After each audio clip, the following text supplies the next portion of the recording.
Welcome to another episode of A Stranger, a Suitcase and a Story. I'm Anton van der Walt, and with me is my co-host and fellow traveler on this journey, Ben Liebenberg. Hello, Ben. How are you doing? Hey, hello, Anton. How are you?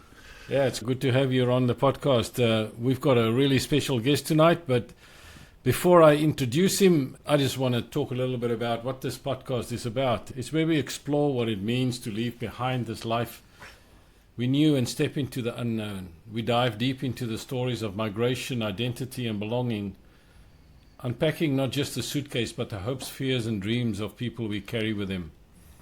Whether you've made the leap yourself, or are thinking about starting over, or are simply curious about the courage it takes to begin again, you're in the right place. Each conversation is a window into the human spirit, what it longs for, what it lets go of, and what we find on the other side of change. Today we are joined by Francois Scheepers. He's from Pretoria originally, and then moved to Johannesburg, finished his school there, went to university in Stellenbosch, so I'm sure that Ben and him will have a couple of things to say about that. And then after uni, decided to move to Sydney and here for the last 13 years. Francois, one of the things that I do ask our guests before they go on the podcast, because it's pretty important, so what do we not want to talk about? And Francois said politics and religion, and I'd agree with that because those are important things, but this is not what the podcast is about. So we don't talk about this thing. But Francois, welcome to the podcast. Really, really stoked to have you here. Anton and Ben, thanks so much for having me. It's great to be here. Glad to be a part of this. Yeah, wonderful. So I will give the honor to you, Ben. You want to kick off for us? Yeah, maybe tonight, Anton, I reflected a bit after our last pod, and you asked me just before we get to Francois and get into his story. You know, we've done a few of these pods now. How do you experience the journey, and what's the learnings that you got from it? How do you feel about making this pod? Yeah, thanks for that. Interesting question. And I reflect on this because, of course, we do quite a bit of work to get it edited and get out there and try and get people to listen to it. And it's quite something. In the beginning, it was, okay, what are we going to do? We set up the whole thing, and then suddenly we got into these stories. And I tell you what is so wonderful is hearing the different stories. The one we did prior to this one was a very emotional one. And I sat here and I felt very emotional hearing that story and the resilience of our guest on the call. And so what I thought we would do in a podcast as a process has become much, much deeper than that, Ben. I think it's become something that is inspirational, and we now are starting to get people talking to us and say, well, I've listened to that one and they've heard that story and they quote the previous speaker and stuff like that. And I think if we wanted to create something that may be of value to other people, I think we are in the beginning of that, but it's working, Ben. Very good. That's probably a good segue, Francois. Welcome, number one, and it's good to have you here. We normally want to get to know our guest a little bit, so Anton's already introduced you. You grew up in Pretoria, Johannesburg. What was your journey like, or what was your childhood like growing up in Pretoria? My childhood, I think I had a fantastic time. I loved it. I always, occasionally bring it up with current friends and so on and say, if I could go do schooling again, I would. Maybe not for the education part of it, but you know, I was very fortunate enough to be in some really nice schools and had some great friends there, and there was a lot of sport, a lot of activity. So going to school each day was just hanging with mates the whole time. And I got to live a very happy life. You know, I had great friends, I had great parents. The switch from Pretoria to Johannesburg was unfortunately as a part of a separation with my folks. Did a couple of years in Pretoria and then moved to Johannesburg to see the last few years with my mum. But regardless of that experience, I think it gave me an opportunity to, for the first time, be put in a different environment, a different world, you know. I had my usual network, my close friends, and I knew Pretoria like the back of my hand. Then I had to, you know, kind of change things around a little bit, move to Johannesburg, and that was in standard 8. So yeah, you know, 3 years left of high school, and I had to kind of do it a little bit differently. And at least I knew the school and whatnot. We played a lot of sport against them over the years. But yeah, so it was a great time. Loved Pretoria and Johannesburg. But I guess I think as most people, given the chance, once you finish with high school, get away from the parents and your life and go somewhere else. probably what I thought was exciting. That's where Stellenbosch came into it. What kind of sports did you enjoy? Good question. I think which one didn't I enjoy? The sporting curriculum in South Africa is so fantastic that, from 6 years old, you got a cricket bat shoved in your hand, or you got a rugby ball in your hand, or there's soccer or something like that. So the sport came down to what season it was, whether it was summer, it was cricket, and maybe a bit of swimming or tennis.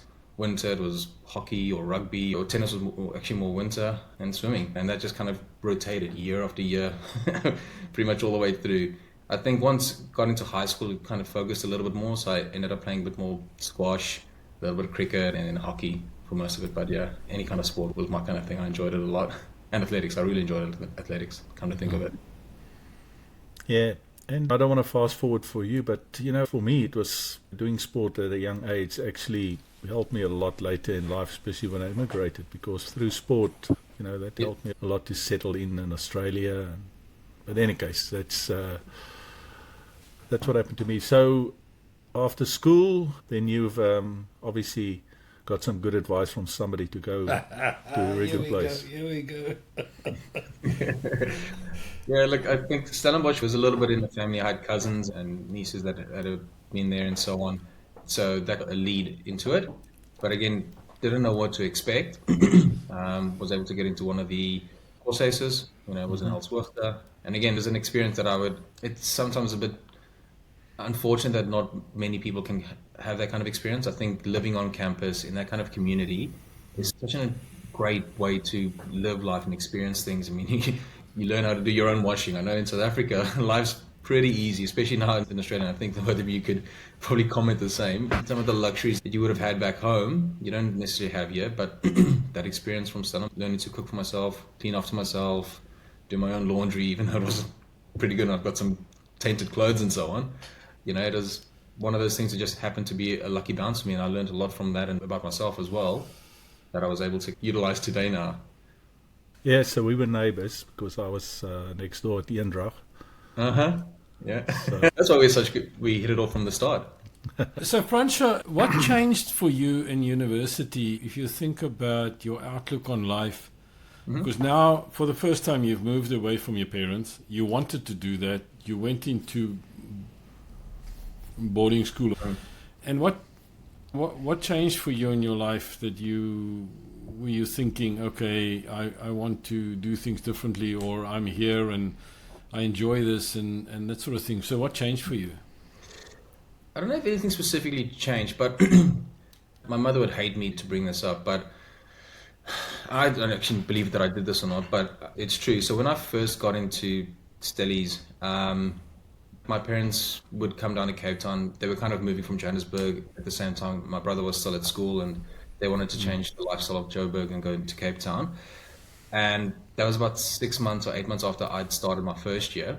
I actually wrote a letter to my mum saying, Mum, I'm happy for you guys to come down to Cape Town. It'd be great. We'll see each other every now and then, but please understand, this is now my little world here. I want to try and find my own way here, but I don't want you to expect that I'm going to be home every weekend and it's going to be like it was back at high school. I want to kind of just try and find my own way and own feet around here, and I'll see you, but don't expect regular visits, which didn't go down very well. And she keeps reminding me till this day about that and how much I hurt her and broke her heart when I said that, but she also understands and gets it. So I think maybe at some subconscious level, there was a part of me that said I need to kind of grow up a little bit and start becoming my own person. But I can't say there was anything specifically that made me say, look, I'm going to be like this, I'm going to change things, and this is how I'm going to do it. It was just, how things kind of played out for me at that point.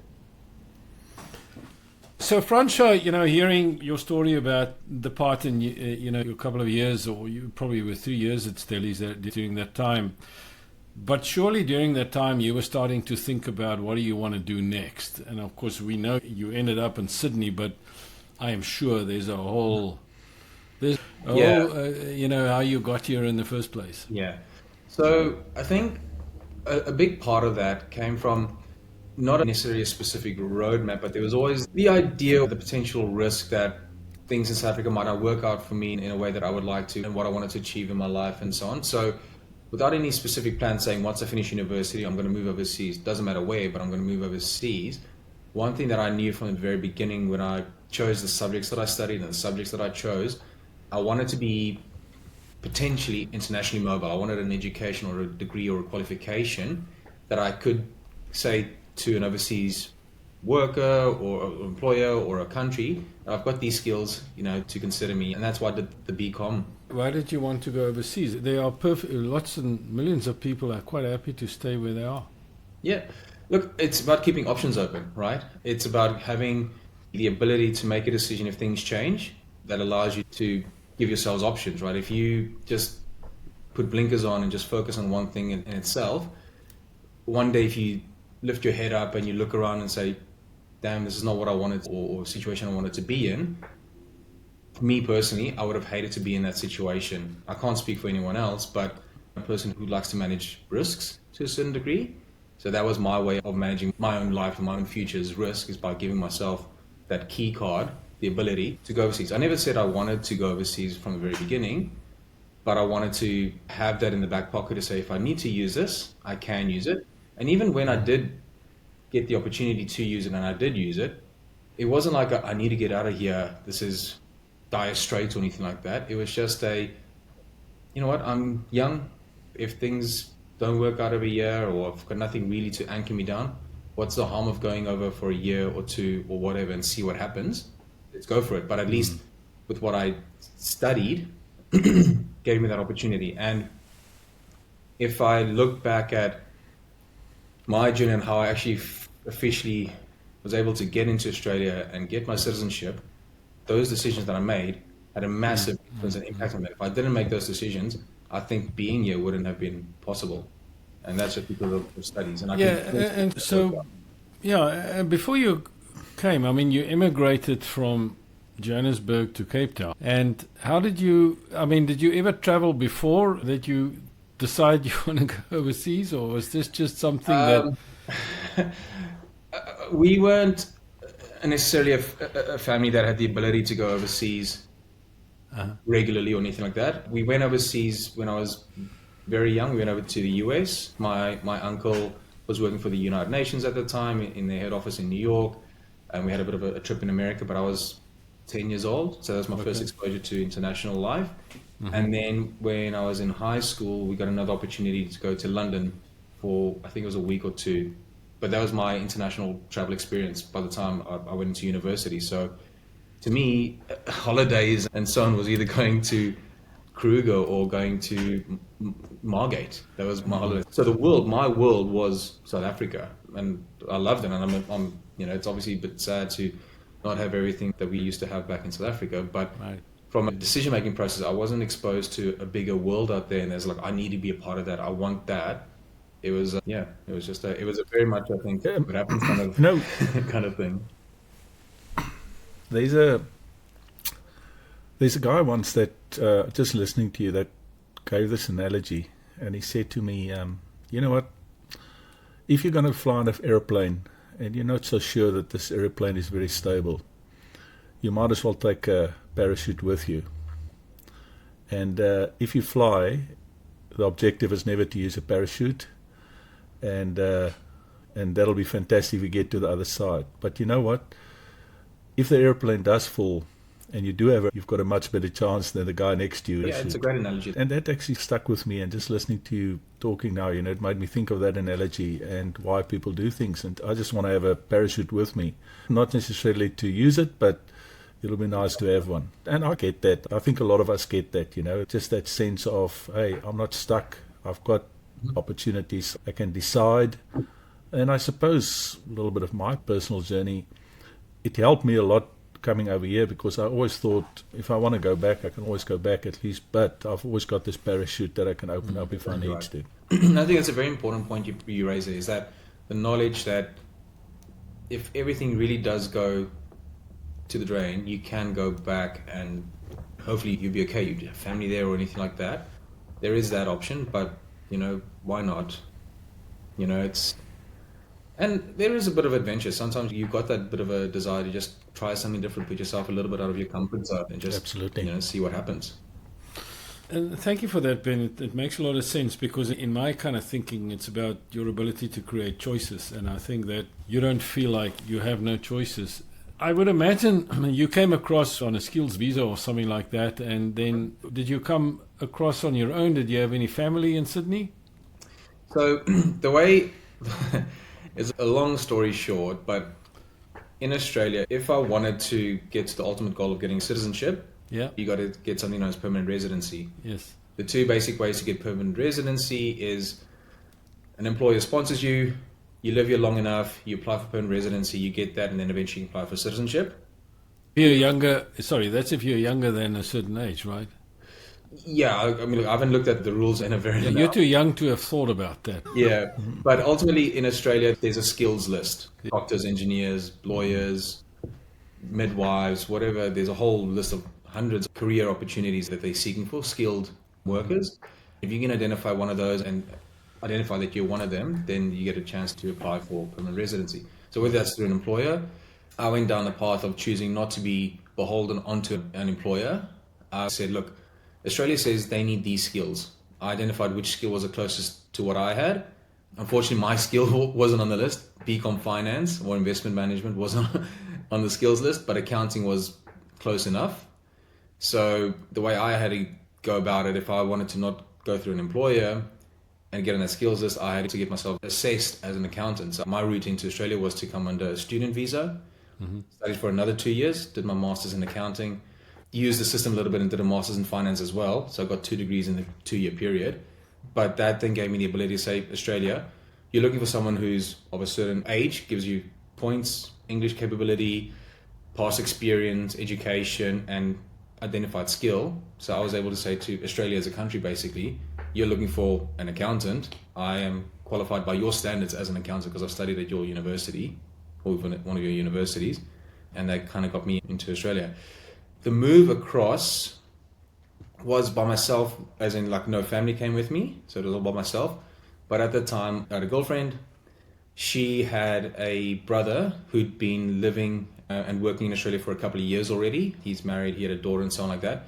So when we came to the end of our kind of studies and we started saying, well, do we want to explore going overseas? Again, the opportunity card that we created for ourselves. I was kind of saying, look, I want to go try something overseas, whether I go to the US, whether I go to the UK or wherever. Let's explore options. Long story short, the UK had changed rules about a year or two before I was able to go overseas. So it kind of made itself unviable for me. Don't know if I would go very well in the US. And then Australia was just kind of got chucked in there because she had her brother here. Right. So as luck would have it, started digging into it, and a way for us to get into Australia. We're no longer together, obviously, but that's kind of, so I came over with her and she had her brother here, but other than that, it was pretty much by myself, and that's it. Yeah, let's deal with that, otherwise it hangs in the air. So you met your wife here, right? I met my wife here in Australia. In Australia, yes. And you've got a baby girl now, right? Little baby girl, Lila, beautiful little thing. How old is she now? So 15 months. 15 months. Yeah, so we're in that stage of words developing and she's found her voice. So she's much like her mum. Very energetic, starting to walk around and stuff. So every day is a new day, but it's a magical experience to be able to be a parent of a child. And we're very fortunate with her. She's a wonderful baby to us. Yeah. Sorry, Ben, I hope I'm not taking over, but I just want to kind of ask this question. So we've not interviewed anybody in our podcast as young as Francois, I don't think, that came across with no work experience and just started his life here beyond university. So that's a very interesting thing. So as a young person, you just come out of Stellies, as you say. There's a certain way of doing things in South Africa, a certain way that you fit in, and so you land here. Mm-hmm. Tell us about the culture change and how did that go for you? Look, my experience from the culture, right, it's similar, but it's not similar. And I'll explain why. Australia and Australians, they love their sport. South Africans love their sport, right? So there's that similarity. Mm-hmm. The sports that they love here are slightly different to the ones that we love in South Africa, or at least at my time.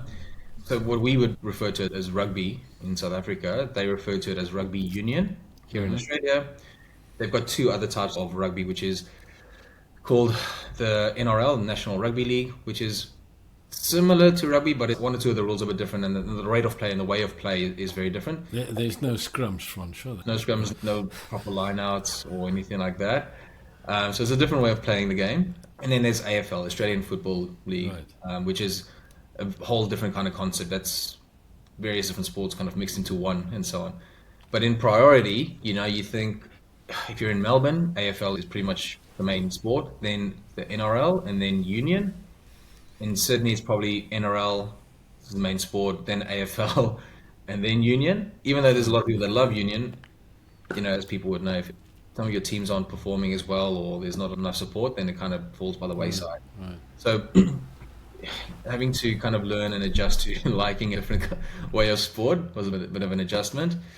I think in Australia, again, people love to have a barbecue, but it's not a braai. We were lucky enough to go back to South Africa in January for a bit of time to go spend some time with Dad and stepmom, and we had a braai there multiple times, and instantly see the difference between the two. A braai is you eventually cook some meat, but it's more about getting around the fire, having a chat, probably getting a bit too pissed for your own good. Where I find sometimes maybe a barbecue here is it's on a gas, you cook to go and eat. And the social element happens inside the house and so on. It's not really about standing outside and sharing stories and stuff like that. So there's a difference in that.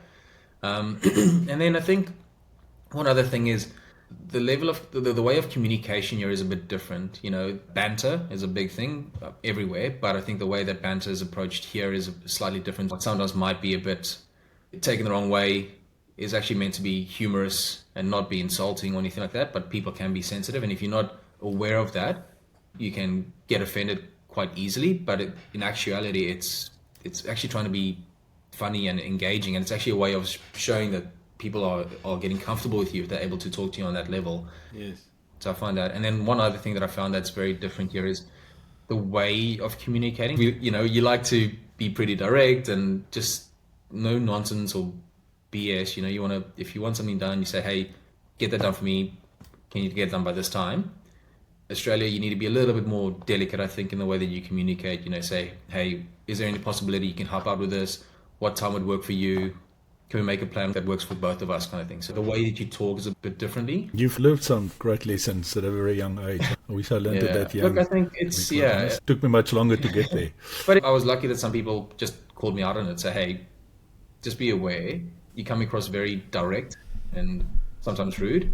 When I know that it's not my intention, right. But being open to hearing the feedback, I think, was very helpful to me, at least in that situation. So yeah.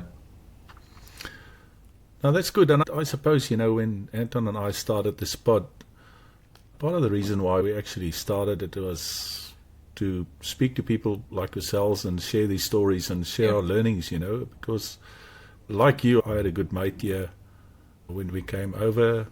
And again, he was a little bit my mentor, and he helped me and gave me just those tips. And it was so helpful in hindsight to have somebody. So again, as Anton said, if we've got one or two people that listens to the spot and can take something out of it and learn something out of it, it's been worthwhile. I wanted to come back to one thing, it's probably more of a logistical thing, but when you came over and you said you studied here, so did you study as a foreign student? Yep, and that is so that's quite expensive, isn't it? So the way we worked it was my early inheritance, in a sense. Okay. It was a family commitment to make it happen.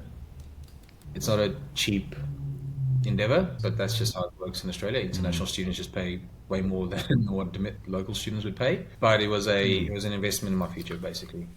Yeah, no, absolutely. But I just wanted to get it out there because maybe somebody listening to it think, oh, that's a good avenue to take. I'll just go and become an international student, and then by that way I'll get my visa. And it is possible. Yeah. You've done it.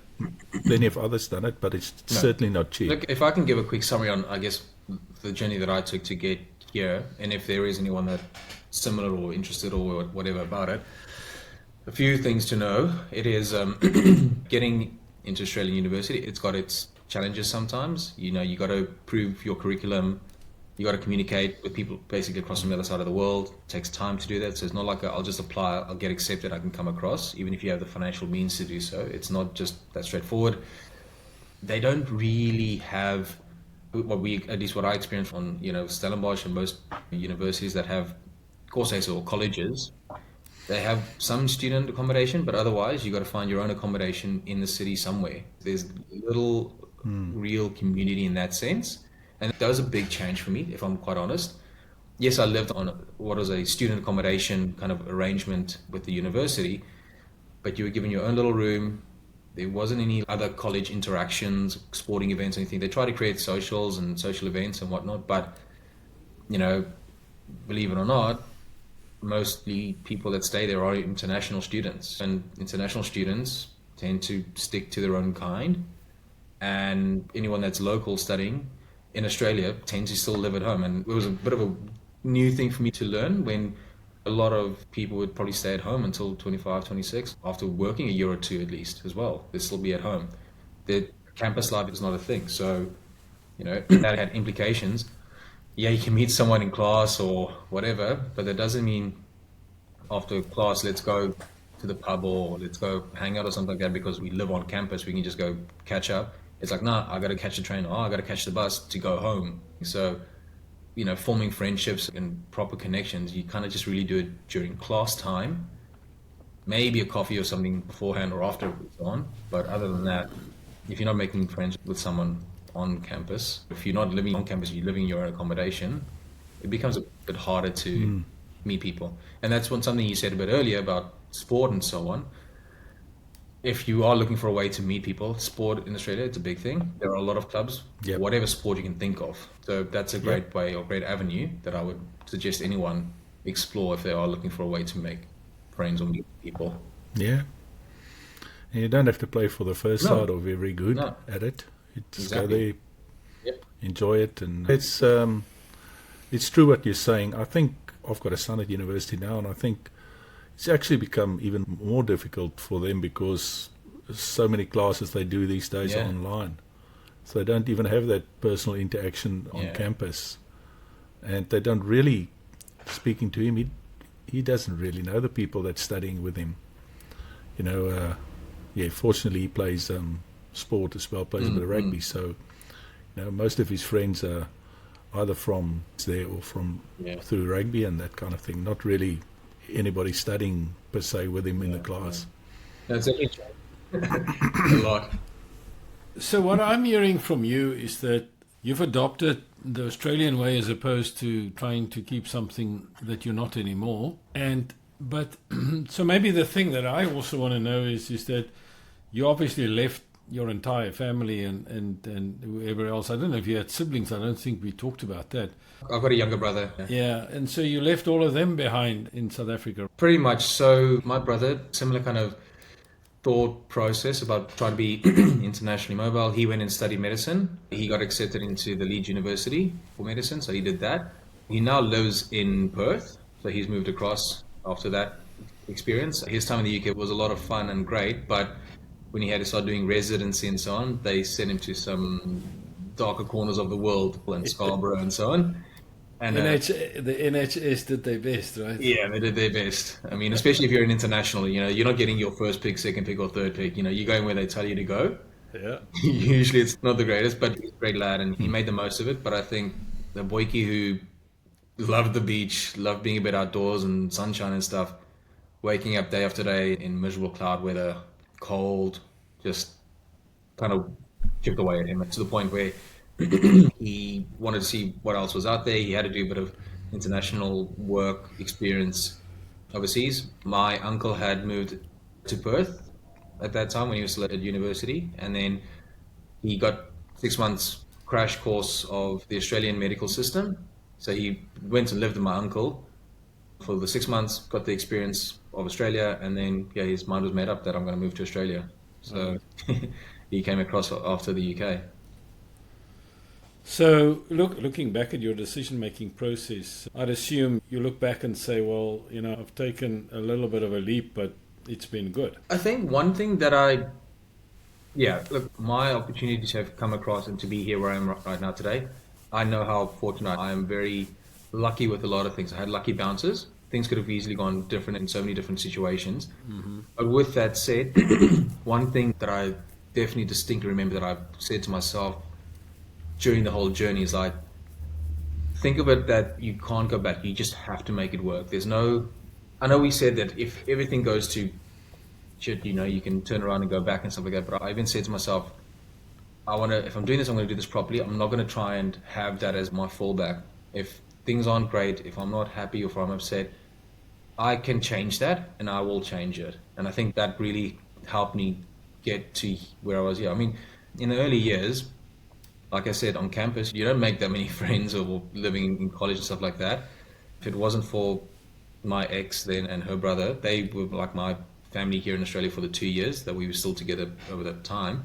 But after, we broke up and stuff like that, we intentionally kind of like decided to cut communication. We separated properly, stopped contacting her brother and her family and stuff like that, kind of separated. So pretty much, started from scratch at that junction. So that was not fun. I mean, I could have said, yeah, I got my university degree now here. It's not fun. I don't enjoy this. I'm going to go back.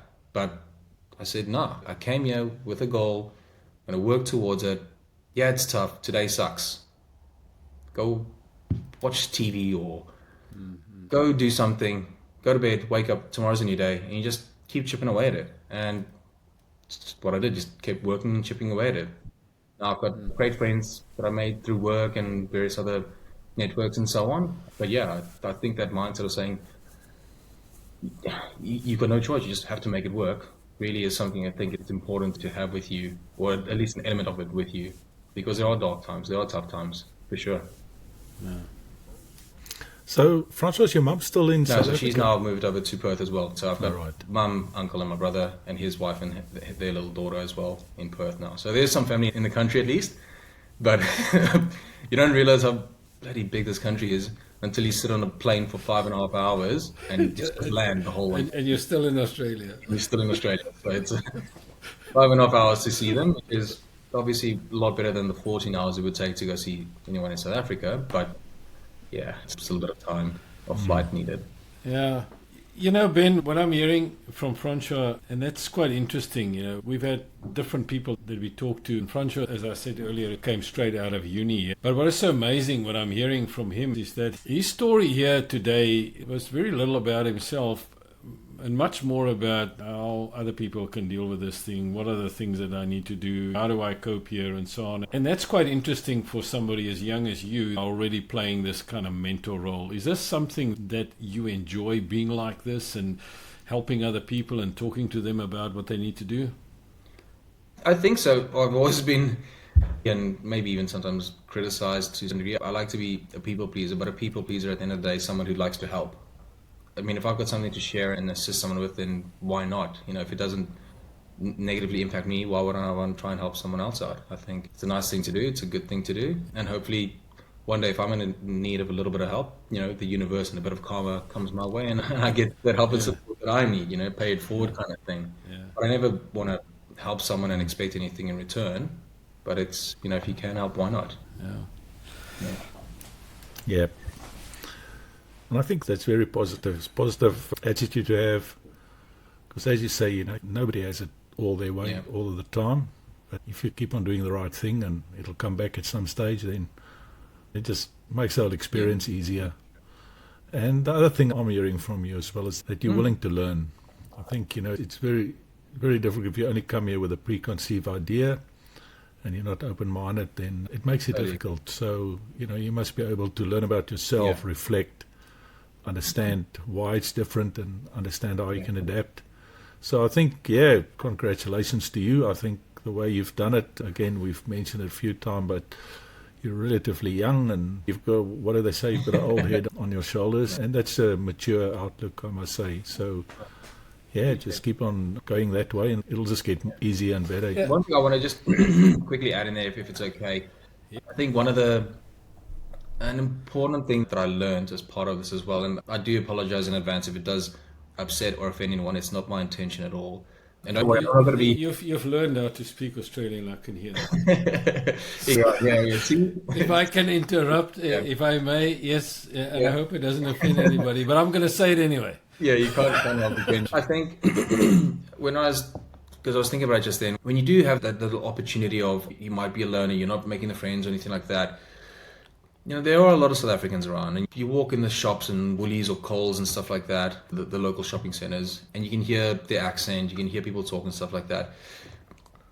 I find it's sometimes very easy to try and herd back to what you're familiar with and comfortable with, which is fine because it's a safety net, it's comfortable, it's easy, right? For anyone that does explore this journey, if they ever do come across and they find themselves in that situation, do it, use it to give yourself comfort and confidence and so on. But be very careful to just isolate yourself to that kind of community. At the end of the day, it's as tough as it is to say, and again, this is why I don't want to insult anyone. If you move across to any country, let alone Australia, if you move across, you kind of need to accept that you're kind of adapting to their world, right? You're living in Australia, you're not living in South Africa. And trying to make Australia South African, you're going to rub people the wrong way. And Australians won't say it out loud, but they will. You'll feel isolated, you'll feel left out of things and so on. Because if you're always talking about, I don't like how strict things are here in Australia. In South Africa, you can do whatever you wanted to. Or how good are the Springboks the whole time. And it's like, imagine if someone you're living in South Africa and an Aussie comes and says, but you guys don't have as nice wine as we do. Or, how good is our rugby team? Or how good is our athletics team or something like that. You can be like, yeah, man, shut up. Enough now. You're not, if Australia's so great, why don't you go back there, kind of thing. I've found that people tend to kind of sometimes try and isolate themselves and get into the South African community, which is perfectly fine. But then because of that, they get the little kind of blinkers on sometimes. And then in the broader community, when they're around others, then you sometimes can. No, and you're right. I learned that myself. I had a situation where that came to my issue, and then I had to reflect on that and took that away from it. Yeah, and you're right. I think that Ben and I are hearing this time and time again. It's to find that balance, because you can never take away from where you come from, and there's no denying that. And if you deny where you come from, then it's a part of you that you've lost. But at the same time, and I mean, I've had that experience myself because I was lucky enough to work in several different countries, and I remember living in Thailand and living in Bangkok, and that is such a different culture.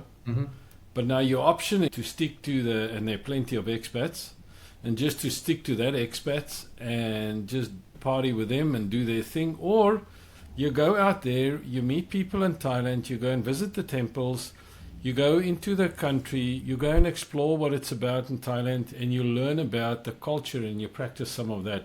It's not about you want to be accepted by people and become them. It is almost like you have to have a respect for where you are, for the country that you are, and for what it provides you. Because I have seen this, and I experienced this during COVID. I was not here for a long time. I had my own business. And with COVID, I just started it, and it was incredibly difficult. Whatever contracts I had just got cancelled because it was all traveling overseas. And because I was a permanent resident and so on, there wasn't a question of anything other than you're a small business, we're going to help you. And they did. And so you're here in Australia, so there's no discrimination about that at all or anything like that. And so, one has got to be grateful for where you are. Keep where you come from, but you can't just be something else or stick to your own kind and think that it's going to work that way. I don't know what you think, Ben. Yep, balance. Only one word, keep the balance. Don't forget where you come from. Leverage on those experiences, on those relationships, on those people that but, have the balance on the other. And I think as South Africans, we're respectful, we're kind, we're hardworking, we're characteristics that people like to be around. But it is that balance. I can't tell you how many of my Aussie mates I've taught how to make biltong. So there's no shame, there's pride, and they love it. But I agree, the right word for it is balance. Yeah, for sure. I had an interesting experience the other day, which was quite illuminating to me as a person. And, Ben asked me earlier about how's this podcast been for me. And so, yes, here I'll be a little bit vulnerable about all of this. So one of the things that we did, for those who have listened to episode 1 and 2, Ben kept on insisting on understanding my army days, for instance. So that's something that he wanted to know about. And I had a very interesting army time. But of course, in South Africa, it's very politicized in that sense. And I'm not saying for or against it or anything like that. You're 17 years old, you get conscripted, what do you do? And so you have a couple of choices, right? And so you do this, but you never get to talk about it, right? So in South Africa, you would have some of these ex-army people that would get together, once a year or whatever, that do their thing like an alumni and so on. But it's it really never gets talked about. And that war or that time was no different than what's happening anywhere else in the world, and all the drama that goes on with young people going to those things. But you never talk about it. It's not because you don't want to or anything like that. It's just there's no opportunity to do that. And so the other day, because part of what I do is I deliver training and so on. And so Ben had a chat with me and said to me, but, the level of people and the type of people that you talk to would absolutely love to hear some of that stories. And so I reflected on that quite a bit, and I got a lot of photos, and I love talking through photos. And then in a training course, I spent 20 or 30 minutes with a group of 16 frontline leaders in a company, and I took them through some of the stuff that we did, showed them some photos and stuff like that. And it was just, they all sat there was not a peep. And you could see that there's an enormous amount of respect for uniform, right? You could sense that. And you speak to people, and it was incredibly vulnerable for me, but it was so nice to be able to talk about something. I said to them, I've never, ever had this discussion with people I didn't know or don't know well. And so I think that that's part of my heritage, but I'm here in Australia. So I respect what it is here for. And so, yeah.